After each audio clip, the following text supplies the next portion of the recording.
woman on Route 9. It was 3:15 in the morning when a state trooper found the car abandoned on the shoulder of Route 9, just outside the small town of Pine Hollow. The door hung open. Blood pooled across the driver's seat, but only half a body remained behind the wheel. Drag marks cut through the dirt from the car straight into the tree line, like something had pulled a living man into the woods. For Marcus, that night had started like any other. Work had been slow ever since the layoffs hit town, and driving for a rideshare app at night was the only thing keeping food on the table. Around 12:40 a.m., he was cruising down that same empty stretch of Route 9. Strangely, the fares hadn't stopped coming all night. One ride after another, each one paying better than the last. Not a bad night, he thought, checking the time. One more ride, and I'm heading home. That's when he saw her. A woman standing at the edge of the road, white dress, hair loose and hanging over her face, head bowed low. She raised one hand slowly, waving him down. Marcus eased off the gas. What's she doing out here this late? Could be trouble. He almost kept driving. Then he thought of his own wife and kids at home, and how he'd want somebody to stop for them. He pulled over. The woman didn't move an inch, like she'd already known the car would stop. Get in, he called through the window. Her voice, when it came, sounded dry and cracked, like something caught in her throat. I need to get home. She didn't lift her head. She just opened the back door and climbed in without another word, like she already knew she'd be let in. The second she sat down, the temperature inside the car dropped hard. The AC wasn't even running. Marcus glanced in the mirror. Her face was still hidden, hair hanging down. Then the smell hit him. Wet earth and something rotting underneath it. He said nothing, just kept driving, but the smell kept building, filling up his lungs until it was hard to breathe. He reached for the window control. His hand froze halfway there. Did you open a window? He asked the mirror. No answer. Just her hair, hanging still, like she wasn't even breathing. His hands tightened on the wheel. The road stretched out empty in every direction, no other headlights for miles. His throat went dry. Ma'am, you doing okay back there? Silence. Then, slowly, she lifted her head. The moment her face came into view in the mirror, Marcus's blood went cold. Half her face was crushed inward, like something heavy had caved it in. Skin split open, bones showing through, eyes gone fully white. His breath caught in his throat. The road ahead blurred. He looked back at the mirror. She was staring straight at him now, and her mouth had begun to tear open at the corners, stretching wider, blood dripping from her jaw. His whole body started shaking. What are you? Her neck cracked sideways. She started to laugh, a low, wrong, delighted sound. You know exactly who I am. His heart slammed against his ribs. You left me to die, she whispered. I'm not letting you go this time. She lunged forward against the back of his seat, her face inches from his ear, her rotten breath against his neck. Marcus screamed and lost the wheel entirely. The car veered off the road and plunged straight into the trees. She'd been seen on that road before. Every driver who picked her up turned up dead within days. Some in a wrecked car at the bottom of a ravine, some found in the woods, some never found at all. Families filed police reports for years. Every time, the report came back the same: late-night accident. Case closed.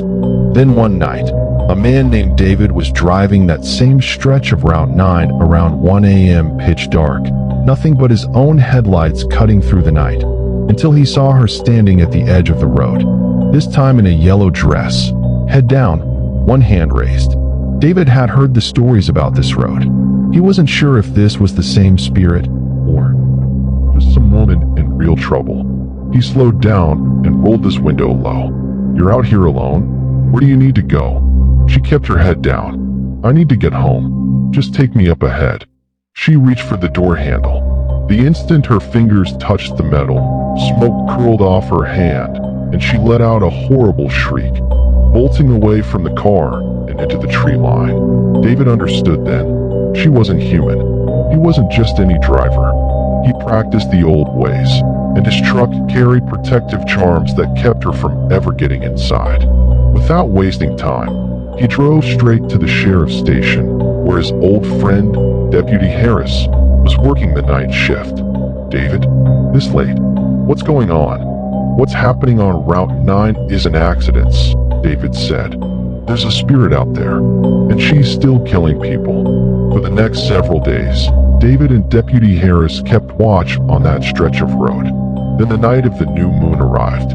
David brought in Ray Whitfield, an old friend who'd spent decades studying spirit work passed down through his family, and the three of them stood together on the empty road at midnight. Ray Whitfield walked slowly toward the sharpest bend in the road, the spot where most of the wrecks had happened. He closed his eyes, worked a string of prayer beads through his fingers, and began murmuring under his breath. The air turned heavy. The temperature dropped fast enough that Deputy Harris's hands started shaking. Ray knelt and scooped up a handful of dirt from the road, brought it to his nose, and went still. "This isn't just a place where people died," he said quietly. "Somebody's suffering never got finished here." He spread ash across a black cloth, poured mustard oil over it, and lit a small fire, murmuring prayers as the flame caught. The fire flickered strangely, and in it, a vision began to form. Years earlier, on a rain-soaked night, a truck had lost control and slammed into a motorcycle coming the other way. The rider was killed instantly. His wife, thrown clear, lay broken on the asphalt, bones shattered, barely breathing, begging anyone who passed for help. Cars slowed. Nobody stopped. People were afraid of getting tangled up in a police case, and they drove on, leaving her there. For hours she lay on that road, until finally her breathing stopped for good. Deputy Harris pulled the old case file the next morning. The accident report listed her name, Sandra Wexler. Her husband, Tom Wexler, filed and closed as a routine accident all those years ago. Ray Whitfield stood in the middle of the road, his voice low and heavy. "This spirit is bound by vengeance. She won't find peace until her pain is answered." At midnight, the ritual began. Ray laid out dirt from the roadside, a blood-stained scrap of old cloth, and ashes from her husband's remains. David traced a protective line of salt and ash in a circle around them. Then Ray began to chant, calling on the old protective names, calling the restless spirit forward. The wind surged. Trees thrashed overhead. Dust tore across the road, and from deep in the woods came a scream so violent that the flashlight shook loose from Deputy Harris's hand. She emerged from the dark, her full form visible for the first time. Half her body charred black, blood pouring from her eyes, bone jutting through the skin of her hands, her mouth torn open past her ears.